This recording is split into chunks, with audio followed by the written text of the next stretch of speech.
Have you ever looked at your pay slip, seen that big gross number at the top, and then the net amount at the bottom and just felt that sting of frustration? You work hard, you're in a pretty good income, but it feels like you're just stuck on a financial treadmill. Like you're working from January to May just for the tax man. Well, what if I told you there's another way? A playbook that the wealthy use to operate under a completely different set of rules. Now, this might sound a little cynical, right? But honestly, it's the key to this whole puzzle. It suggests the system isn't some accident. It's a design.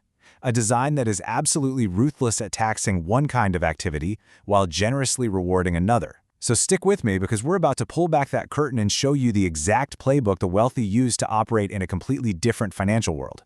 You see, the first thing you have to grasp is that when it comes to money, there aren't just different strategies. There are two fundamentally different games being played, each with its own kind of secret rule book. On one side, you've got the playbook most of us are taught. Go to work, earn a salary, spend what you need, and try to save the little bit that's left. It's a game of addition and subtraction, really.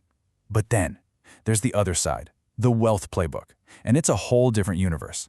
It's not about earning and saving. It's about buying assets, borrowing against their growth, and, this is the final, almost unbelievable step, passing those assets on in a way that can legally erase decades of tax obligations.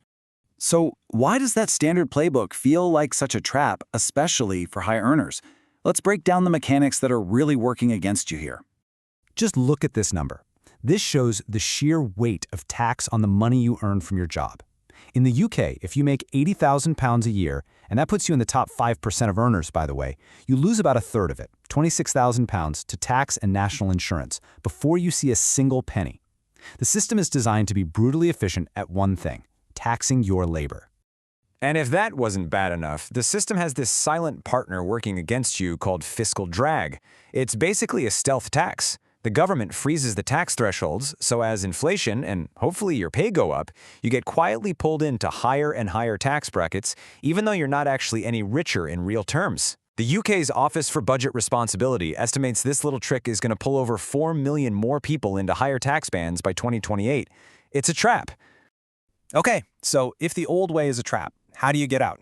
Well, it starts with a new mindset, and that begins with how you define two very, very important words: risk and wealth. The legendary investor Howard Marks just nails this. We're all taught in school to think of risk as volatility, the market's ups and downs. But for the wealthy, real-world risk is much simpler and frankly more terrifying. It's the probability of permanent loss, the chance that you lose your money and it never, ever comes back. Understanding this changes everything. The goal isn't to avoid the bumpy ride, it's to avoid the crash. And this right here, this is the absolute heart of the mindset shift. You see, true wealth isn't built by just earning more money to get taxed at a higher rate. No, it's built by understanding that the tax code isn't a punishment, it's a map of incentives. The government is literally telling you what it wants you to do with your money: create jobs, build housing, produce energy, and it's offering you massive rewards for doing it. So how do you actually align yourself with those incentives?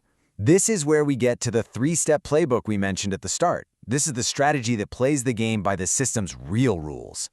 It's this simple, incredibly powerful loop. First, you buy assets that grow in value. Think businesses, real estate. Second, you borrow against that increased value. Now this part is critical. A loan is not income, so it comes to you completely tax-free. You get cash to live on, but you never sold the asset. And finally, the legacy step. When you die and pass these assets on, something incredible happens. It's called a stepped-up basis. It means the tax system basically hits a reset button, and the asset's original purchase price is updated to its market value on the day you die. All those years of capital gains you deferred, poof, they vanish, completely legally for your heirs. The entire strategy, the whole thing, is built around avoiding one single action, the taxable event. Think of it like a big red button. The moment you sell an asset, you press that button, and you trigger a tax bill on the profit. The wealthy understand this, so they structure everything to never press the button. They access their wealth through borrowing, not selling, which means they control if that tax bill ever even comes due. And this right here is the magic of step one: buy. You use leverage. That's just a fancy word for other people's money, usually from a bank, to totally magnify your returns. So let's say you put down 20% on an asset, and its value goes up by just 10%. Well, your return on the actual cash you invested isn't 10%. It's a massive 50%. This is how wealth building is put on hyperdrive. Okay, I know what you might be thinking. This sounds great for billionaires and tech moguls, but what about the rest of us? The good news is these principles, acquiring assets, using leverage, they work at every single level. The real question is, where do you start? It all starts with 4 fundamental moves. First, you've got to get ruthless clarity on your numbers: income, expenses, assets, liabilities. You can't play the game if you don't know the score. Second, create a surplus. Find that gap between what you earn and what you spend and make it bigger. This becomes your seed capital. Third, invest that surplus in yourself to boost your earning power. And then finally, you take that more powerful income stream and you acquire your first appreciating asset. That's it. That's how you start to build the machine that lets you play this new game. So, there you have it. The tax system isn't broken or some grand conspiracy. It's just a set of incentives. It's a game with very clear rules, and it's designed to heavily tax labor and generously reward capital. It's all about understanding and playing by the same rules the wealthy have used for generations. So the only question left is, now that you've seen the playbook, which game will you choose to play?